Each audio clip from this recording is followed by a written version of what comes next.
Welcome to Finsiders TV. Barry Butel along with Sam Madison. Sam, news today from the Dolphins. They acquire a kick returner in Clifton Smith. What are your thoughts about him returning kicks? Well, I think it's very good that they brought him in. You know, first of all, now it takes a lot of pressure off Devon Best. He can just really focus on being a slot receiver or even a second receiver and not have to get back there and get himself tired. So bringing Clifton in I think is a great opportunity for him to show his talents. Where he was doing some great things in Tampa, now we can have him down here with the Dolphins. Team captains, they were announced by the fellow teammates last night. Jake Long on offense, Patrick Cobb, special teams guy, Dansby, and also YB, Jeremiah Bell.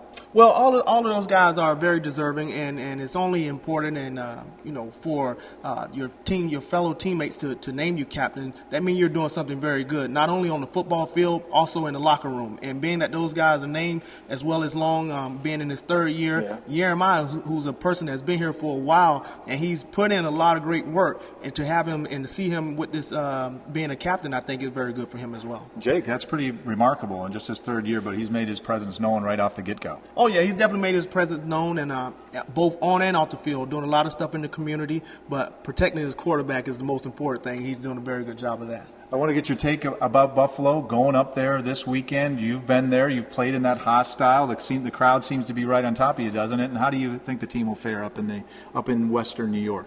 Well, just watching those guys, the last preseason game, Coach Sperano really wanted to come out and set a tone and a precedent of what their football team is going to do. I think they did that in the first couple of series of that football game. Going to Buffalo, they're definitely going to need that.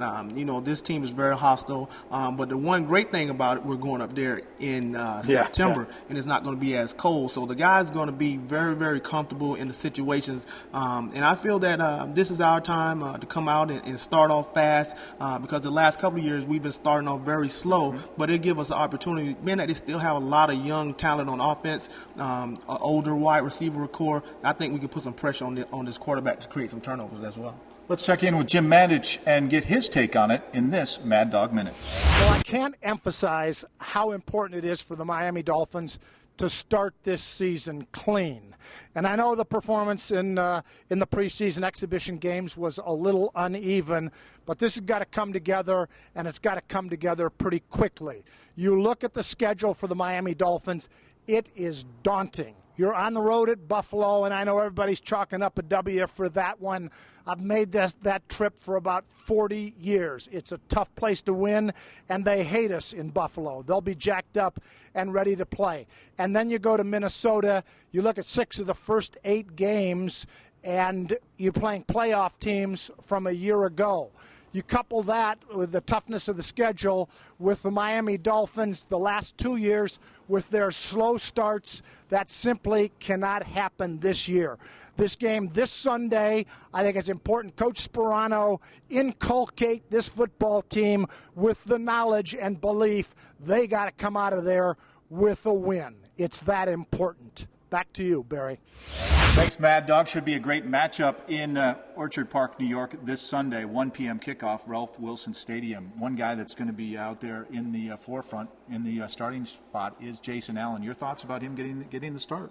Well, it's very good to see Jason finally getting that opportunity to really step in and show his talents. A great guy that's done some great things at University of Tennessee, playing safety as well as corner, a very good tackler. But now the coaching has finally seen his talents where he really needs to be.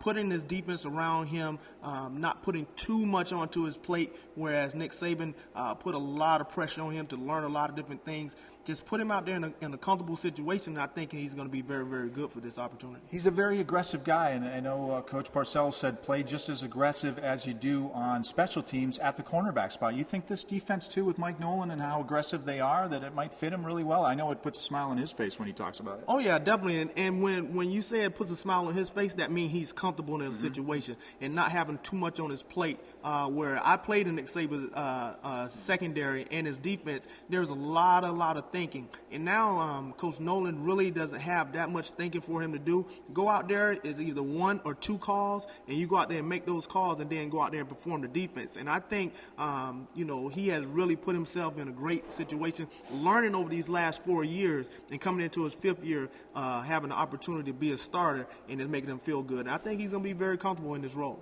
Before we go, I got to talk to you about you stepped into the coaching ranks coaching fellowship. You joined Coach Spags out there in St. Louis. What was that like? It was very different, but it was something that was well needed for me to understand the next part of it, of this whole football family.